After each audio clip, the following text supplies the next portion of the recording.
Hello, boys and girls. We are now on 51. My name is Ian. I am joined by Mike, and we are here to talk about England because it's international duty. How fun is that? Yeah. Are you enthralled by this international break, Mike, or are we of the same opinion as before, where it's a load of nonsense?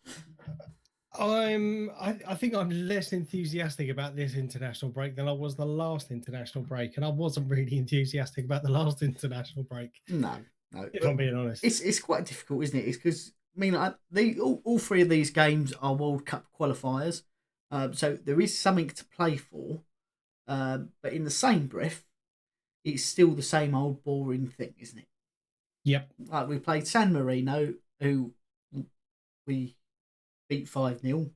We've played Albania, who we struggled to a 2-0 against. And then we're going to get beaten by Poland. I think that's all but said and done. I don't know what to say. I don't know what to say. I can't get excited about it. But I'm not being funny. The day that we don't qualify for a World Cup again is the day we have someone like Graham Taylor or someone in charge of the team. I just it's I think it's just a foregone conclusion with us and get into competitions. Do you know what I mean? I think we haven't qualified once, certainly in my lifetime. Yeah. Um, it's just, and we always play crap as well, like your San Marinos and stuff. Like we always get drawn against them. Why don't we ever get a good draw? I think that's why everyone gets so disinterested from these the qualifiers, is because we don't get anyone decent. Yeah, all right, we've got Poland, but yeah, they've got it's going to be an England Poland 1-2, isn't it, for this yeah. this group? Oh yeah, 100%, 100%. It's the bit that gets me though is like we played San Marino, who have got less of a population than Canvey Island have, right? Yet we can only beat them 5-0. Yep. Granted, it was the best performance ever by a San Marino goalkeeper. Made the most saves. He actually played quite well. But the key to it is there was only one player making any movement in the squad, and that was Jesse Lingard, and that's why I end up with man of the match. Everyone else just stood still, and it's like, what are you playing at? As soon as we made a run down the wing, put a ball in across, it was a goal every time. And you're like, as professional footballers, why can't you figure this out? That actually, if you did that, you would win like 57-0. Because they've just not got the pace to keep up with it. But it was just, I think that's that. Yeah, it's one of those things, man. It is really frustrating. I mean, as in terms of a San Marino fixture, it's always going to be, oh, we should be beating these 7-8-0. And a 5-0 victory, by any stretch of the imagination, is a good victory.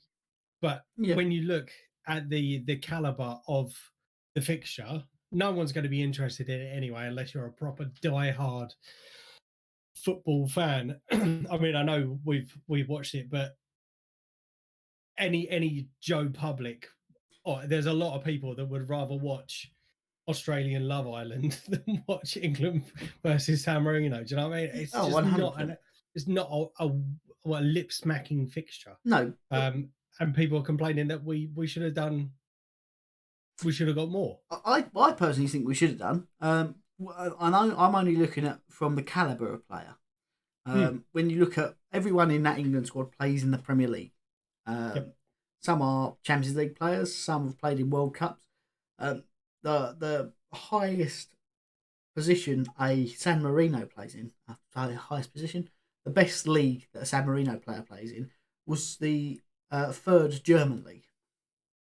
Or German third league, whatever way you want to put it around. Don't even know if it's got a name. You know, like that's not the quality of footballer when you go, oh, actually, you could pay for that whole team to be paid for their footballing wages for the next 10 years out of one week of your pay.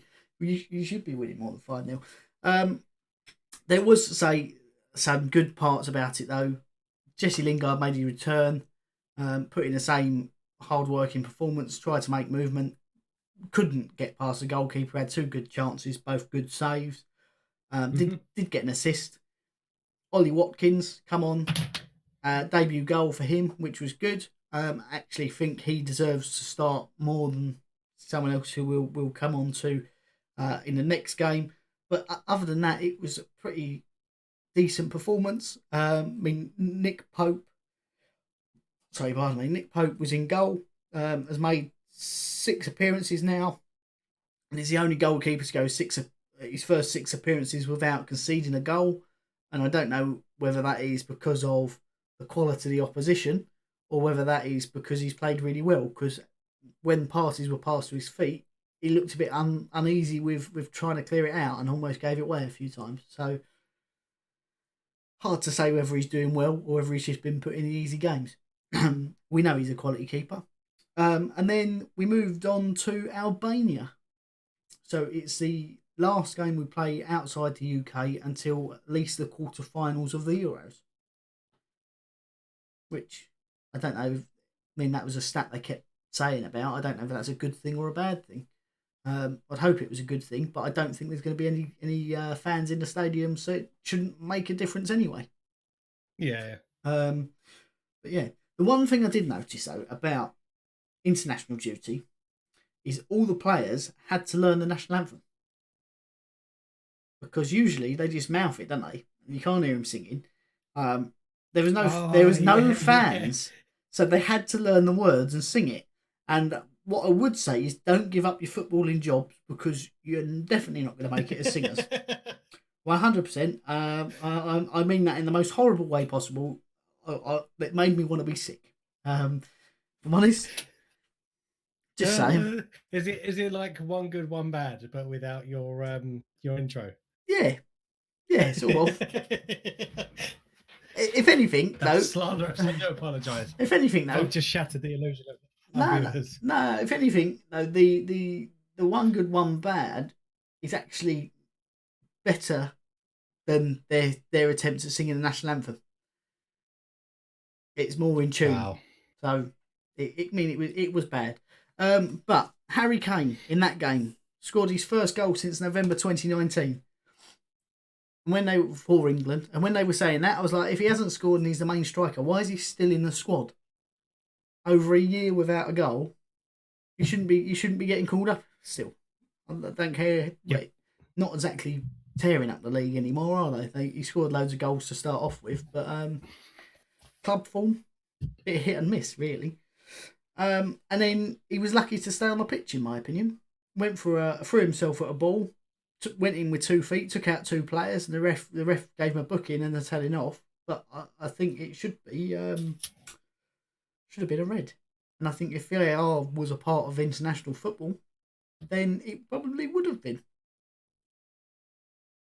Who am I to say that? I thought VAR was part of. No VAR for FIFA regulated matches. Which does bring me on to something on a bit later on about VAR and FIFA and corruption. I've got a theory. I can't say it's true, but I have a theory. But yeah, so we beat Albania 2-0. Again, hard. Like, we made it a lot harder than it should have been, and I think the main problem with that is there was no movement in the team. They stood in their positions, and that was it. Passed it about and couldn't break them down. It's like, well, no one's making any runs. Harry Kane sat really deep. I think you're the man in the box. Get in the box. When he was in the box, he scored a goal. But yeah, Declan Rice was the BT man of the match for that one. So 2 West Ham players with man of the match performances. Not that it was much to beat, but yeah, I don't really have much else to say about that game. I really don't. No, I think out of the 2 fixtures, the San Marino game was definitely my preferred game out of the 2. The second one, it was towards the end of it, you were just getting a bit like, oh, come on. Yeah. Get it over with. I think the next game that we've got coming up against Poland, I think that's going to be, or should be, more of an entertaining fixture than those 2 fixtures put together. But I did see something today about Lewandowski not being within this fixture. I didn't see whether it's down to injury or anything like that. But I just see that he's not going to be in this particular fixture. And I think that's been the thing that swings it. I think he's one of the most informed strikers in the world at the moment, and he's one of the world's best. And I think if he were to be playing, then we would struggle. But when they're missing him, they seem a little bit lackluster. So this it could be a really boring game. No movement from England, no attacking threat from Poland. And you've got Blakowski, or whatever his name is. Fabianski's in goal. So I can see a bore 0-0 draw coming on here. I really can. Another West Ham man of the match performance. Yeah. I really can. But yeah, I want some, as you said, the seedings for it give you lesser oppositions, which you can understand why in a certain extent, because you want as many good quality teams in the final as possible. Mm. But in the same sense, surely it should be do smaller groups. So you've got a couple of big teams in there. So every now and again you do get an England, Germany in qualifying, or an England, Spain. I just think it would be more entertaining bringing people into the international setup. But VAR was not used, and one player in particular, you may have seen it, made a big fuss about it when he scored a goal for the win against Serbia, and it wasn't given. Quite clearly, the lino would have been able to see that it crossed the line. He didn't want to know about it. That was Cristiano Ronaldo. Threw his captain's armband and was a bit like, well, and people were saying it was disrespectful. I don't think it was. I think it was a frustration with being scoring goals and not being given them. And that brings me on to why is VAR is used widely across the world now. However, it's not adopted at all in any qualifying by FIFA, who are known to be a corrupt organisation. Obviously, Sepp Blatter was found out to be corrupt. They've sold the last couple of World Cups to different countries that shouldn't have had them, human rights issues, i.e. next one being Qatar, where they've used slavery to build the stadiums, and lots of people have died doing so. Is VAR not used in the qualifying so there can be an element of match fixing? That is my question to you. Do you think that would be in the realms of possibility? With FIFA, mate, you wouldn't put anything past them. I mean, we pay 65 quid a year on a poxy fucking game, and that's fucking robbery as well. And there's bloody match fixing in that, so you can't tell me there's not match fixing going on across the world. No, it's a good point. It is a very good point. I am quite surprised that it's not there's not enrolled. That was really hard for me to say. I don't know why. I do apologise. I don't understand why it's not enrolled throughout every international team, because they've all obviously got their boards and stuff, their governing boards. And if it is a or it should be a requirement for all teams, or it should be mandatory for all teams to be rolled out at an international level. Yeah, agree. Yeah. Or at least play at a venue that can facilitate it. Yeah. So if you're, at the moment, it doesn't really matter where you play, does it? Because there's no fans anywhere across the world. So they should all be able to play in stadiums that have got it. But yeah, I do think it's a little bit suspicious for me, because there was a number of decisions that I've seen across the last week of different games, not just England, but say a wider array of international fixtures where there are some real questionable decisions being made on the pitch, and it's quite scary, really. So it does make you think, well, actually, is it all fixed? I'm not saying like the players necessarily, but the officials can certainly change a game, and who knows, some of the players maybe, but I wouldn't like to speculate on that without any hard evidence. But yeah, the referees, just some of the decisions. I know we have people have bad days in the office, but just the sheer number of them were just shocking. It's weird, isn't it? Because on one hand, we're like, get VAR out of the Premier League, and now you've got these inconsistencies. Like, maybe VAR's not such a bad thing. It's one of the. I know exactly what you're saying though. When it works, though, it works well, doesn't it? It's just Mm. it's applied inconsistently in the Premier League. I mean, the first time we really saw it was in the Euros, wasn't it? Last was it the last Euros? No, it was in the women's World Cup. Yes, it was in the Women's World Cup. There was a men's tournament as well, though. It might have been. Yeah, that was might have been the last World Cup. The 18. Yeah, World Cup 18. yeah. So we saw it there, and that was a season before we come into the Premier League, and everyone's like, if it works like this is going to be fantastic because it worked really well. So they have got the facilities to do it. It's just why have they dropped it all of a sudden? Who knows? Who knows? Right, shall we move back on to things a little bit closer to home, being as we've sort of beat down on the England team and the setup on what's and whys and why we don't like it. So, coming into the Premier League, what have we got to look forward to, Mike?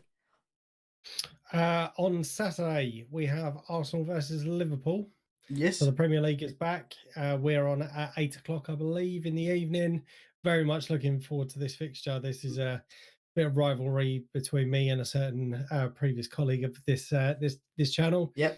And I've got a bet on this as well with said individuals. So it's important to get a win on this one. We also have coming up on Monday night Wolves versus West Ham. So our teams are back in action. For me, the international break, I suppose, is good for the people that aren't involved because there's with the fixture congestion that we've had this year, gives them a chance to kind of rest a little bit. I know they're still involved in training and all sorts of business, but it is good for those players.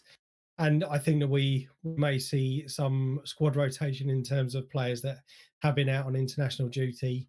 Obviously, they'll be checked and assessed for when they come back to their clubs. But we may see some squad rotation for the next round of fixtures. And I reckon some potentially high-scoring games this weekend. Yeah, I think you might be right. I'm just concerned that West Ham have had the most players away on international duty ever, I think, in this international break. I think both Soufal, Souček are away, Declan Rice, Jesse Lingard are away, Ben Rama's away. Bowen looks like he's not on international duty, but it looks like he might receive a ban for a tweet he sent out when he was 15. It's just, yeah, I'm concerned that we're going to come back and go, oh, actually, we're going to play this really lackluster squad. And Darren Randolph's going to be in goal. Although I think he's away on international duty of Ireland. Not good. Very not good. No. So, Arsenal-Liverpool then. You're at home. I sent. Did I tag you in a tweet? I definitely retweeted it. I don't know if I tagged you in it. About Balo Gunn, who is out of contract in the summer. And refusing to sign a new Arsenal deal because they won't offer him any decent money from what he's saying.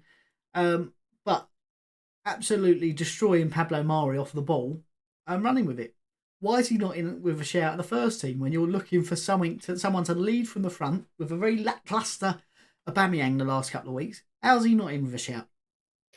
Well, there's a couple of players, as I either mentioned it on the last podcast. In fact, it was the last podcast, and I said it on my preview as well. There have been some questionable performances from certain individuals, as we mentioned. And there are some players that I believe do deserve a shout over other individuals. Balogun is one of those players that has been kind of screaming out to be played within the first team. I know we do have our high value players such as your Lacazette's, Aubameyangs. Lacazette, for me, I think has definitely been the more informed of the strikers this season. But unfortunately, he's one that's not being played as much or as much as he should be. We definitely need some other options. Gabriel Martinelli's another player who hasn't really been featured as much this year. I know he is coming back from a long-term injury. which it kept him out the side for quite a while. Yeah. But even he can't get a run out. And he scored like 10 or 11 goals last season from his appearances. An outstanding player. In terms of Balogun, I think he is potentially a risk of jeopardising his career. And I say this with the deepest respect. Um, and when you look at the likes of Bukayo Saka and Emil Smith Rowe signing their new contracts, or sorry, it wasn't Emil Smith Rowe, Bukayo Saka and Gabriel Martinelli, they committed a long term future to the club on, I think, respectable wages for their age range. Yeah. Obviously, they just broke into the team over the last couple of seasons, whereas Balogun, I think he's only made one or two first team appearances. I think he has to do the graft. Mm-hmm. But I appreciate he can't do the graft until he gets played. So for me, he's a player who I think needs to um, start within the under 23s, keep going with them. We also have or the players that are getting older. So Lacazette, I think, is out of contract soon. Aubameyang's not getting any younger, so he may get his opportunity in years to come. It's obviously dependent on if he wants to commit to if he wants to commit his future to the club, or whether he wants to go off elsewhere and see if he can get some first team football straight away. There's no doubting his ability to finish. He's got a lot of strength for his age. Has got a powerful finish, but I think he's too young and too inexperienced at the moment to be demanding the sorts of wages that he may think he deserves. And he went. It was a little bit schneid after an under 23 game. Well, I think we were going through a bit of a goal drought at the time, and there was a tweet I think was directly aimed at Mikel Arteta, and it was just, yeah, what a finish, or something stupid like that, where he's basically calling the boss out and saying, look, I'm doing this, why aren't you picking me? So I think there's a level of immaturity about him. Obviously, I don't know him personally, but Yeah. that's the way it comes across.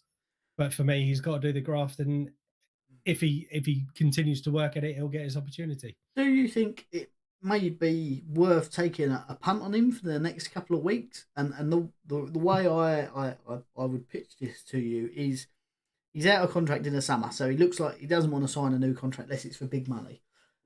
So he's either gonna put in loads of effort because he wants to move to the biggest club possible, and the only way he's going to do that is with exposure and good performances. Which will, if that happens, then you may go, okay, he is worth the money that he's asking for, or he leaves happy days, or you do a couple of weeks, he does no worse than what Aubameyang's done in the last couple of weeks, and you go, you're not worth the money you're asking for anyway, so we'll offer you a lower deal now, or you can walk away and go nowhere. There's definitely calls for change. I do agree. And I think the boss come out and said something in terms of Martinelli, basically saying that the reason he's not been getting an opportunity is his fault, as in Mikel Arteta's fault. And I think it's very hard when the club the club and the fans are demanding results, and you think with the likes of Aubameyang and Lacazette, granted, Lacazette hasn't really been prolific since he's been at the club. He gets goals, but he's not been as prolific as what we would have expected him to be. Yeah. Whereas Aubameyang looked like he was hitting a bit of form and has gone a bit quiet again. So there should be the time for change. Mm-hmm. Granted, we've only got a few more games left of this season. Yeah. But I think what I'm trying to get at is, with the position that we're in, I don't think we can afford to make those changes. I mean, it swings and roundabouts, isn't it? Or it's a double-edged sword. You either don't play him, and the fans are getting on you for not playing the likes of Martinelli and your Balagans, considering how well some of the youth have done. So your Emil Smith Rose, your Bukayo Saka's, then the Kieran Tierney's and Martin Odegaard, they're fairly young, so they either play these young players and they're brilliant, in which case fantastic, or they play shit we start to lose fixtures, and then you go, well, why weren't you playing this player? Why weren't you Yeah, playing that player? It is very difficult, and I do understand it. Me personally, like I said, I get that he's um that Balogun is a good striker for his age, but we've only seen him, as I said, I think twice, twice, two substitute appearances in the first team, and he's been good. He's been very strong, but personally, I think we should see him more, possibly in the Premier League or the Europa League or League Cup fixtures. I know we're talking about going into next season now, so there is a possibility he might not even be here. But for me, with our league position, I think we need to go with our strongest squad possible. fair enough. And that actually leads me quite nicely into my next question to you. Being 6 points off of a guaranteed Europa League place, you've come back quite well from where you started off the season. Playing Liverpool, who are currently 4 points ahead of you, um, is this a must-win fixture? Yeah, yes and no. Personally, I think our league season's over anyway, and I know that's really pessimistic of me to say.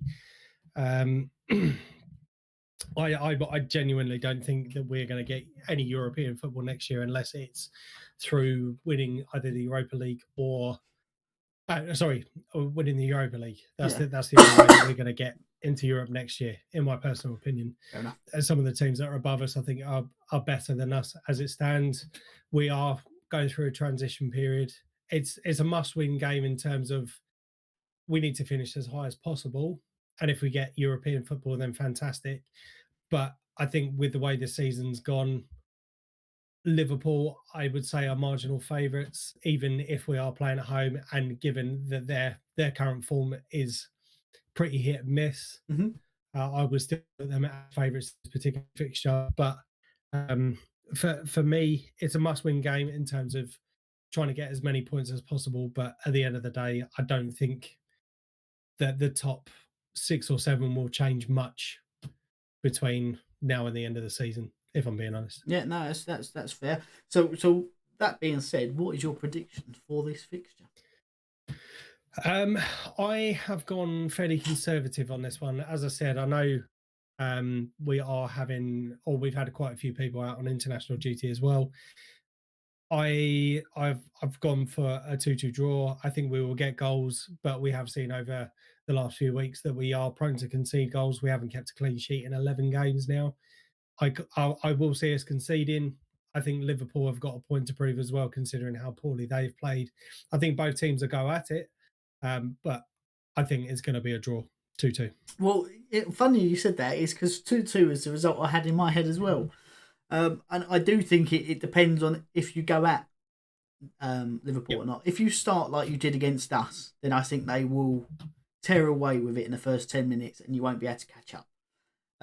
However, if you play how you have played this season, and it's one of your good days, and you take the game to Liverpool, I think they are so fragile at the moment that you are going to win. But I can see both sides conceding goals. So, yeah, 2-2 for me. But I do think it could go 3-2 either way, if I'm totally honest. That moves us on to West Ham, doesn't it? It does indeed. What, 2 points behind fourth still? So that's a good thing. I don't know. I don't know what to expect because I mean Wolves are out of form, and usually you'd go, "Oh, I'll take a point from this one." But realistically, we need 3 points because it is getting closer and closer at the top there. And a few bad results or a few draws, depending on other results around the league, can see you quite considerably drop. So I'm a little bit concerned, especially as I said, with the amount of players we've got out on international duty. Wolves have been a different team this year. Traore hasn't hit the heights that he did last year, and I think maybe they're not, or regretting is the word I'm looking for, not selling for the big money that they were offered in the summer or January last year, because you say he really hasn't performed this year. I don't know whether that's because Real Jimenez is out, who is a real, he's a hit man, isn't he, in front of goal. Yeah. and leads that Wolves team from the front. And since David Luiz headbutted him into next year, he's been out. So in our current form, I'm quite looking forward to the fixture. I'm just apprehensive that it comes so close to the return after an international break, and worrying what players might come back and go, oh, I've now got COVID, so I can't play. That's the bit that's concerning. But I'm going to be positive. I'm going to go 3-1 to West Ham. Go on your irons.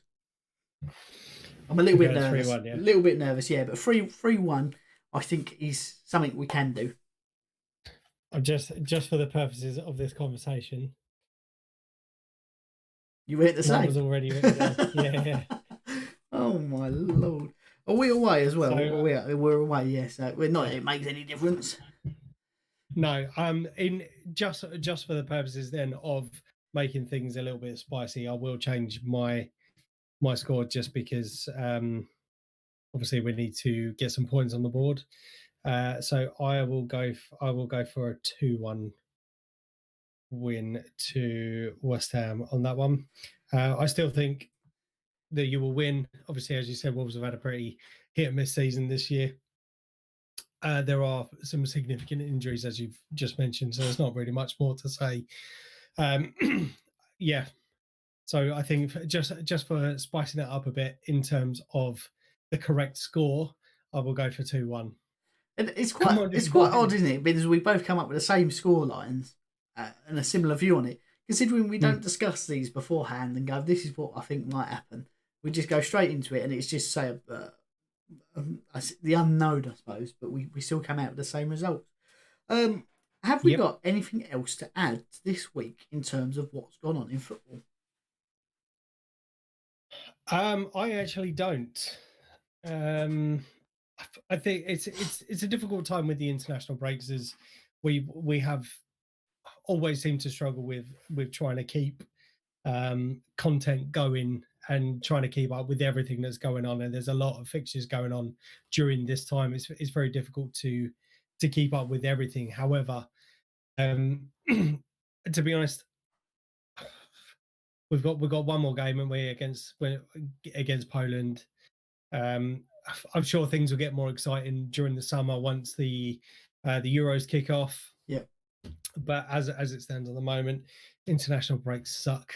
Bring on the Premier League. This is true. The one thing I did want to bring up very quickly was that I mentioned Jared Bowen possibly facing punishment for a tweet he sent when he was 15 years old. It used a naughty word to describe people of colour. It was part of a hashtag on Twitter, and it's one of those. Although I don't condone that sort of thing, should you be punished for mistakes that you made at 15 years old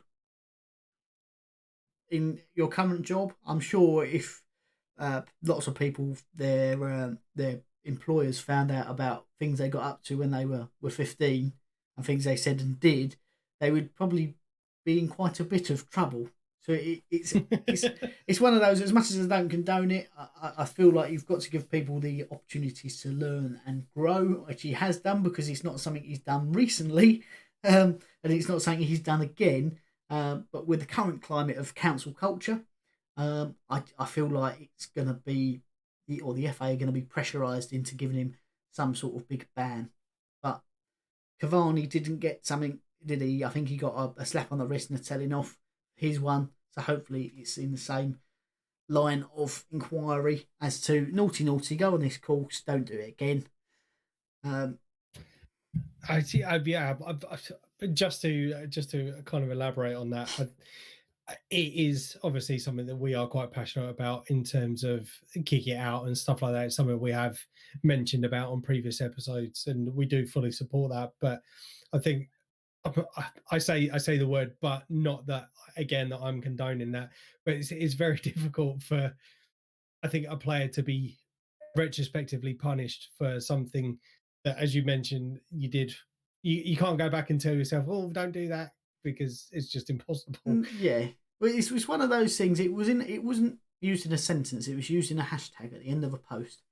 And I imagine if you was to go back and try and find that hashtag, it's probably got millions and millions of uses through something that was going on at that time, which was appropriate. It wasn't just one word; it was within a short phrase. And again, as I said, I don't condone use of language like that, but has he learned from it? Has he grown as a person since then? I would have to say yes. When you look at the rest of his social media stuff, it's not repeated behaviour. It's not something that was aimed at somebody. It was just used in a hashtag. So it's a difficult one for me. I do think someone should have a word and go, "You soppy bastard! What did you do that for?"